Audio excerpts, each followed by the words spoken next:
Okay, so much for chapter 9. Now, chapter 10.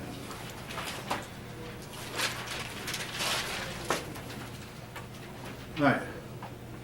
Republican ascendancy, 1800 to 1824. Tecumseh, this is the opening vignette now. Tecumseh was an Indian chieftain, very brilliant. He had a brother who was called the Prophet. Now, folk, the Prophet got fame as a prophet because he predicted an eclipse. If any of you know anything at all about astronomy, you can predict eclipses for the next 1,000 years, down to the minute, with today's equipment. Nevertheless, he predicted an eclipse, which, oh yes, by the way, the eclipse did happen. And this established that Tecumseh's brother was a prophet. Anyway, Tecumseh was to go around the western part of the United States trying to unite all the Indian tribes to fight the white man. In the same way it was with the case of King Philip, it was simply too late. All right, Tecumseh was eventually killed. And after that, after Tecumseh, no Indian leader east of the Mississippi was ever going to try to overthrow the white man. In the west they did. In the east they didn't. Now, Jefferson's election, your book calls it the Revolution of 1800. Here is a story. Let's say this were the ballot, and a lot of electors put on their ballot Thomas Jefferson at the top and Aaron Burr at the bottom. What the electors meant was that Thomas Jefferson would be president, Aaron Burr vice president. The vice president voted for on the same ballot. What happened when the ballots were counted, Thomas Jefferson and Aaron Burr had the same number of votes. This was inevitable, folk, and something like this would happen. Well, now, Aaron Burr, being ever a scoundrel, said, I want to be president, I have a right to be, so the election then went to the House of Representatives, which according to the Constitution was who was to decide it. Even though Burr should have conceded the election to Jefferson and been content to become vice president, instead, he said, I want to be president, I want to be now, and I'm entitled to a hearing in the House. So the election went to the House. In the House, there was still a whole lot of Federalists, and they kept the election into a tie to where nobody got a majority. Well, Hamilton and Jefferson did not like each other, but Alexander Hamilton liked Aaron Burr even less. Alexander Hamilton said, in effect, well, he said out loud, I don't think Aaron Burr is fit to be president. So he went to the House of Representatives and persuaded a lot of the Federalists to not vote at all. This meant that there was only two candidates left, Jefferson and Burr. The House voted for Jefferson, and Burr became the vice president. Now, this is a setup. Anybody know what wound up happening between Hamilton and Burr? Anybody at all? Yes? They had a duel. They had a duel, yeah. But see, not only did Hamilton say that Aaron Burr would not make a good president, and a couple years later, Aaron Burr ran for governor of New York, and Hamilton spoke out, Hamilton himself from New York. He said, I don't think Aaron Burr will make a good governor. Aaron Burr became president. Aaron Burr thought, I'll get rid of Hamilton. He challenged Hamilton to a duel, the most famous duel in all of history. We don't know for sure what went on. We do know that Hamilton's bullet went up in the trees. If Hamilton would have shot straight in the air, that would have meant that Burr could not have shot him. But Hamilton's bullet seemed to have gone halfway between straight up in the air and level. Hamilton had the first shot. It's believed he shot to miss. A lot of times when they met a duel, they would both shoot to miss and then shake hands, forget all about their differences. But Burr shot to kill. Burr hit Hamilton in his stomach, did damage to his spleen and his liver. Hamilton died the next day. Burr's political career, though, was dead. At that point, Burr had no chance of being anything. Neither the Federalists nor the Republicans had anything to do with him. When his term as vice president was over, Jefferson wouldn't have anything to do with him either. Jefferson did not have him run with him.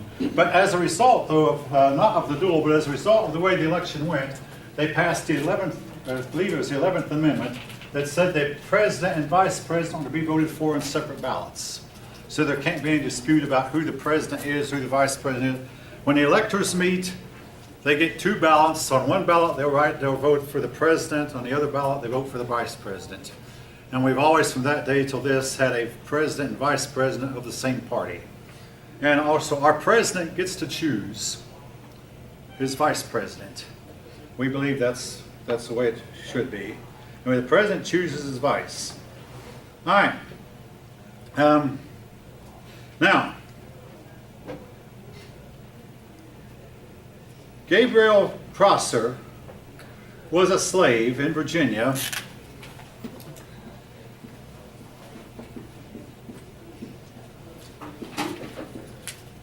And he led a slave uprising.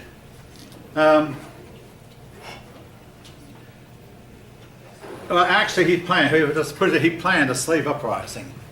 But on the day that the uprising was to occur, a thunderstorm came up. And a lot of slaves believed this was a warning from God. Hey, don't do, yes. Is that in the book? I'm looking for where. Oh, Gabriel Prosser.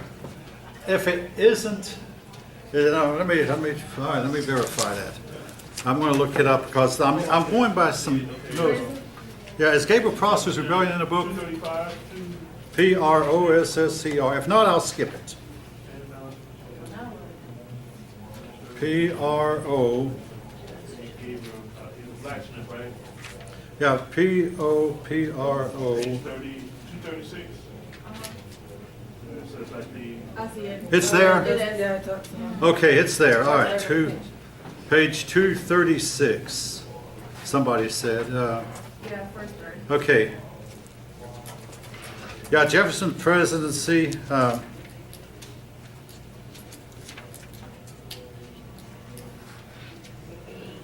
right. It's 24-year-old blacksmith, right? Yeah, okay, it's there. All right.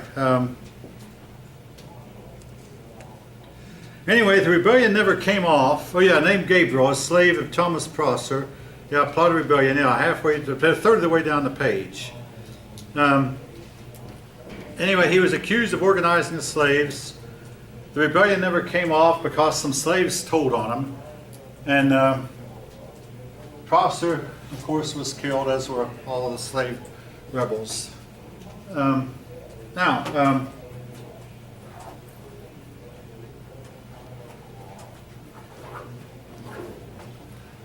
About the same time, we had a war with the Barbary pirates.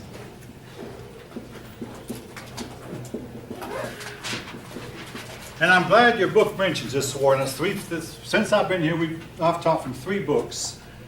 The war with the Barbary pirates has been called America's Forgotten War.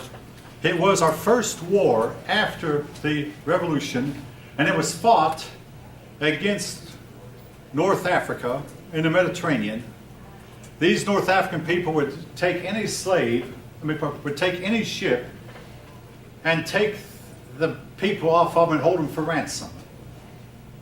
But you could get by with it if you would pay a bribe. They called it insurance. In other words, if you agreed to pay these North African nations a certain amount of money, they would not take your ship. Well, Great Britain was paying a big sum of money to these pirates. So was France. Sweden said, we oughtn't pay anything. Thomas Jefferson, when he became president, said, I'm not going to pay them anything. Millions for defense, but not 1 cent for tribute. See, Thomas Jefferson wanted to bring his daughter to France, and he had to send her on an English ship because only the English ships were safe. So Thomas Jefferson sent a navy over there to these Barbary pirates, and he eventually stopped their piracy. And then one day, the next president after Madison sent a big navy and did not only free American captives, freed all captives that had been taken and gave them back and said, we're not going to pay. And at that time, the Congress of Europe was meeting to discuss Napoleon, but the Congress of Europe said to these Barbary pirates, none of us will ever pay you another dime of tribute. If you take any of our ships, we're going to meet your demands with cannonballs. The North African states went into poverty. But again, the war with the Barbary pirates lasted 4 years. it was difficult because Thomas Jefferson had tried to do two things. He tried to run a cheap country and therefore not have a big navy. But then he realized, no, if we're going to have a trade, we have to have a navy. So he forced it. Now, a lot of the time, too, these wars, for instance, the French and Indian War, you might say, trained us for the Revolutionary War. The War of the Barbary Pirates trained us for the War of 1812. The Mexican War trained our men for the Civil War. The Spanish-American War trained us for the World War I. And World War I trained us for World War II. So a lot of times these wars are getting ready wars for the bigger wars. And also, I must mention this, folk. These North African states were Islamic. It was like our first war was against the Islamic countries. I'm not going to emphasize that point right now. Now, another thing that occurred about this time, oh yes, Thomas Jefferson, he was our second president of the White House. During John Adams' administration, the city of Washington was made ready. The Capitol was set up. Pennsylvania Avenue, you may know, joins the Capitol of the White House. Pennsylvania Avenue is a muddy road. Jefferson left the White House unfinished. Now, when the next president took over, she finished. But Mrs. Adams used to hang her wash in a room that now is one of the prominent rooms in the White House. But Thomas Jefferson did not have a wife while he was in the White House, so his sister served as First Lady. And this brings up something some of you may have heard. Instead of having a wife, I mean, when Thomas Jefferson's wife died, Thomas Jefferson maintained a liaison with a slave woman named Sally Heming. It took years to actually prove, but it's finally proven. For 150 years it was forgotten about, but if you've ever heard about it, it's now known, and we have found the room where the room was a windowless room right next to Thomas Jefferson's bedroom. A small room to say the least, but this has been proven. And also by DNA tests, it's shown that Sally Heming's known descendants all carry Thomas Jefferson's DNA. How many ever heard of this? You're looking at my, okay, a few of you, yeah. Jefferson had this liaison. Oh, Sally Heming was the daughter of a slave owner and a slave. So she was half white. Maybe Thomas Jefferson would have married Sally if he'd been allowed to, but they were not allowed to marry a slave. Now, in those days, and this is still not true, if you were even half black, you were considered all the way black. I'm not saying it was right, but folks, this is the way it was, and to some extent, this is the way it is. Barack Obama had a white mother. He was considered black. It still is that way. I mean, again, folks, no, it shouldn't be, but it is. I think it should be. You got it? It's not a problem being black. If it's not a problem, all right, But fine. who was making that decision besides that person that is biracial? Society itself made it. Yeah, like I'm biracial. I should make the decision on what I want to be, not somebody else for me. Be what you, I mean, suit yourself, but I mean, there's such a thing as your own opinion on it, and there's the norm. What the way things. I mean, I'm trying to say that things are not the way they ought to be, but things are the way they are. That's the reality of it. Not the way it should be, the way it is. All right. Anyway, Thomas Jefferson was not allowed to marry Sally Heming, but he had 6 children by her, 4 at least of whom grew up. All right. This is not in your book, by the way, and it will not be on the test, but nevertheless, it's making a lot of news here of late, and I thought I'd at least mention it. Now, one other thing, then we'll take a break. Early in his administration, Thomas Jefferson had to deal with the issue of the appointments to the judiciary. John Adams was a Federalist, and late in his administration, John Adams appointed a whole lot of federal judges. In fact, they're called midnight judges because midnight before Inauguration Day, when Jefferson was inaugurated, John Adams, who was still legally the president, was still signing the paperwork appointing these judges. And he stayed up till midnight using an oil lamp or a candle, whatever, to sign this. And then he put the envelopes, with the sealed envelopes with the presidential seal, in the White House mailroom, went to the inauguration the next day. When Thomas Jefferson took over, He left it up to his Secretary of State Madison whether to deliver the judges or the judgeships or not. James Madison said, I'm not going to deliver those judgeships. Those appointees will not get the judges. Well, a man named Marbury said, I know that John Adams appointed me judge and I want to be judge. So Marbury took his case to the Supreme Court. Now, to make a long story short, folks, the case of Marbury.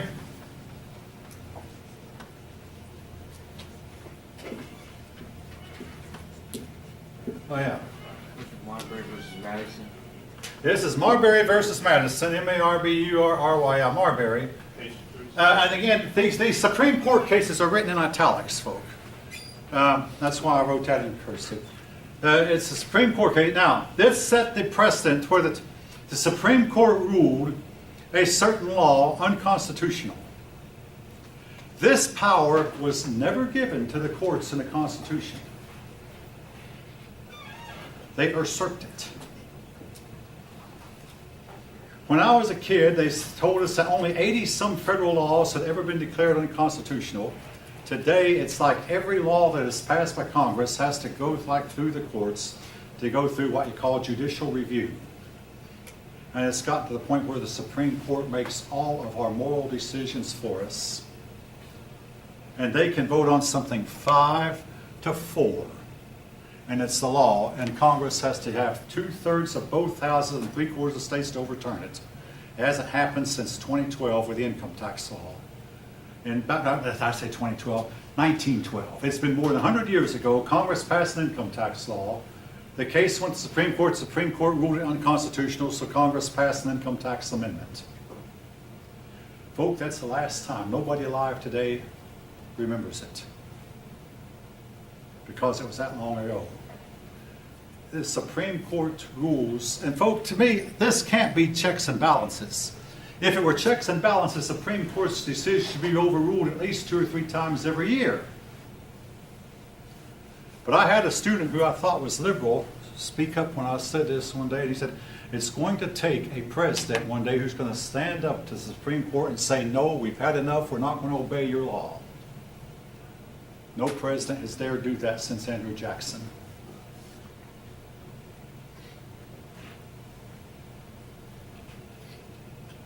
Again, this is a way that certain elements in our country get their laws passed. The laws that can't go through Congress, can't get a congressman to vote on them, the courts are not voted on by the ordinary people. So the Supreme Court judges are still appointed by the president? They're appointed by the president and approved by half the Senate. Appointed and approved by half the Senate still. And we just had a case just recently where a new judge was appointed. Right. So pretty much the say the presidency is still like running the country through the notice. Okay, no, not really. Here's the story on it. Once those men get on the court, there is no way on earth to tell which way they'll vote. Just ask Dwight Eisenhower if he were alive. Dwight Eisenhower appointed 2 men to the court, and he wound up hating them both. Those men, once there, they can vote any old way they want to. Earl Warren, I thought he would be a conservative. And Brennan, Walter Brennan, 2 judges that Ike appointed, and they both were as liberal as they come. And it looks to me like Kavanaugh is not what the conservative right expected him to be either. There is no way to control which way they'll vote once they get on. And see, I want to remind you something. They even overturned the Constitution one time. Well, when? The Constitution, the 15th Amendment, spells out that former slaves were to be given the right to vote. It did. And the Supreme Court overturned it for 100 years. And blacks were not allowed to vote in the South, even the ones who were not former slaves. This actually happened, where they don't even have to go by the Constitution. The Constitution means what they say it does, and folk, if this doesn't sound like democracy to you, it doesn't sound like it to me either. They were not given this power, they usurped it. It's called judicial review. All right, with that, be back in about 10 minutes, folks.